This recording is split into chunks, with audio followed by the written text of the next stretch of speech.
चलिए देखते हैं पंचवटी का छठवें पद को हम देखते हैं। है बिखेर देती वसुंधरा मोती सबके सोने पर, रवि बटोर लेता है उनको सदा सवेरा होने पर, और विराम दायिनी अपनी संध्या को दे जाता है, शून्य श्याम तनु जिससे उनका नया रूप झलकाता है। चलिए कठिन शब्दों का अर्थ देखते हैं। इसमें बताया गया है कि बिखेरना मतलब होता है फैला देना, रवि अर्थात सूर्य, बटोरना मन इकट्ठा करना, संध्या अर्थात शाम, शाम का समय।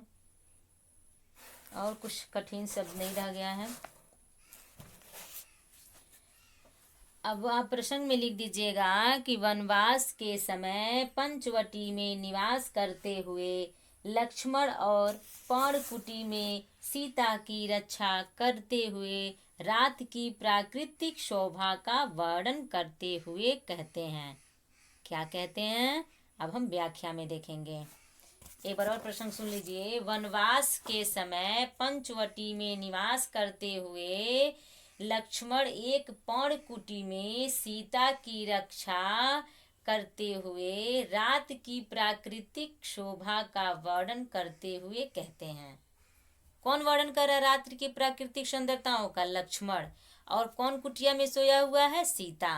ठीक है ना। तो चलिए व्याख्या पर ध्यान दीजिए। कहा गया है बिखेर देती वसुंधरा। वसुंधरा का अर्थ होता है पृथ्वी या धरती।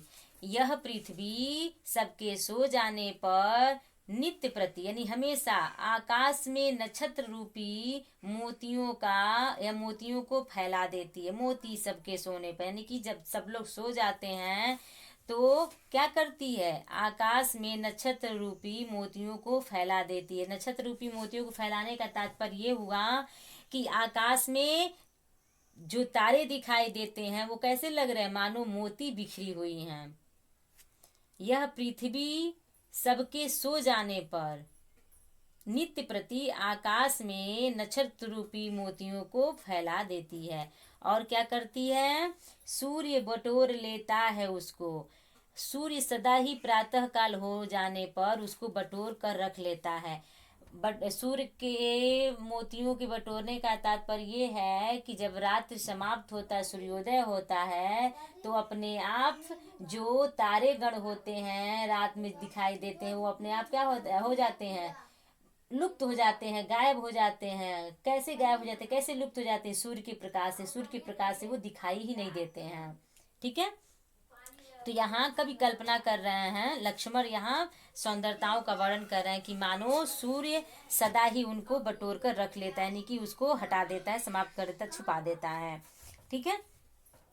सदा सवेरा होने हमेशा सवेरा होने पर वह जो मोती आकाश में मोती के समान बिखरे हुए दिखाई देते हैं, सूर्योदय होने पर वो क्या हो जाते हैं? खत्म हो जाते हैं। वह सूर्य भी नक्षत्र रूपी मोतियों को क्या करता है? संध्या रूपी सुंदरी को देकर अपने लोक चला जाता है। विराम दायिनी किसको कहा गया है? संध्या रूपी सुंदरी को कहा गया है। एक तरह से विराम दायिनी कह सकते हैं चंद्रमा को। विराम दायिनी कह रहा, इसमें कहा गया है कि वह सूर्य भी नक्षत्र रूपी मोतियों को संध्या रूपी सुंदरी को देकर अपने लोक चला जाता है।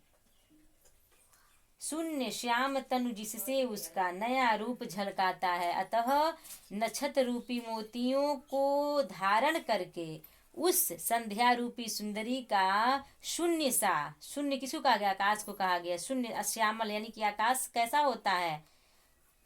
नीले रंग का होता है, तो ही श्यामल बताया गया है। श्यामल रूप झिलमिल करता हुआ अति दीप्त हो जाता है। दीप्ति मानी चमकने लगता है।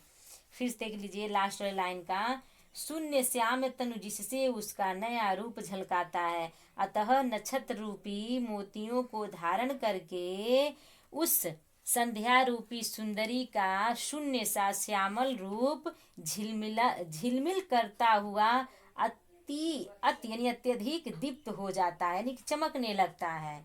एक बार पूरे अर्थ को देख लीजिए। यह पृथ्वी सबके सो जाने पर नित्य प्रति आकाश में नक्षत्र रूपी मोतियों को फैला देती है और सूर्य सदा ही प्रातः काल हो जाने पर उनको बटोर कर रख लेता है। वह सूर्य भी नक्षत्र रूपी मोतियों को संध्या रूपी सुंदरी को देकर अपने लोक चला जाता है। अतः नक्षत्र रूपी मोतियों को धारण करके उस संध्या रूपी सुंदरी का शून्य सा श्यामल रूप झिलमिल करता हुआ अति दीप्त यानी अति प्रकाशित हो जाता है। ठीक है, यहाँ प्रकृति वर्णन में मानवीकरण किया गया है, यानी कि प्राकृतिक सौंदर्यताओं का वर्णन करते हुए मानो मनुष्यों के श्रृंगारों का वर्णन किया जा रहा है। ठीक है ना, उपमा दे करके। तो चलिए आगे बढ़ते हैं।